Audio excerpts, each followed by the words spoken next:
ശാലിനി സുരേഷേട്ടാ ആളെ മനസ്സിലായ? ഞാൻ പറഞ്ഞിട്ടില്ലേ നമ്മളെ വീടിന്റെ അടുത്ത് കുട്ടികളില്ലാത്ത. ഇപ്പൊ മനസ്സിലായി. ജോലി പുറത്തായ കൊണ്ട് നാട്ടിലെ കാര്യങ്ങളൊന്നും അങ്ങനെ അറിയില്ല. അല്ല രാജമിച്ച് വന്നിട്ടില്ലേ? ബൈക്കൊക്കെ മാറ്റി കാറ് വാങ്ങണ്ടേ? ആള് കൂടുമ്പോ അങ്ങനല്ലേ വേണ്ടത്. കാറൊക്കെ നല്ലതാ, പക്ഷെ ലോണ് വല്ലാത്ത കടവാ. ലോണൊക്കെ ഇല്ലാത്ത മനുഷ്യന്മാരുണ്ടാ? ഇതൊക്കെ ഇങ്ങനെ നാട്ടില് പാടി നടക്കണ അല്ലേ നകുല? അല്ല നിങ്ങളിങ്ങനെ നടന്നാ മതിയാ? ഒരു കുഞ്ഞുവാവൊക്കെ വേണ്ടേ? അത് നമ്മ ഇപ്പോഴേ വേണ്ടെന്ന് വിചാരിച്ചിട്ടാണ്. ഈ കുഞ്ഞല്ലായില്ലേ, നമുക്കിതുപോലെ അടിച്ചുപൊളിച്ച് നടക്കാനൊന്നും പറ്റൂല. പിന്നെ ഇപ്പൊ നമ്മ എൻജോയ് ചെയ്യേണ്ട സമയല്ലേ, അല്ലേ?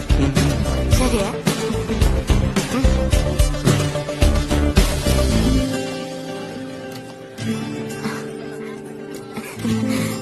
അതെ, ഈ ബൈക്കില് തൊട്ടുരുമ്പി പോകുമ്പോ കിട്ടുന്ന സുഖമില്ലേ, അത് കാറിൽ പോയി കിട്ടൂല.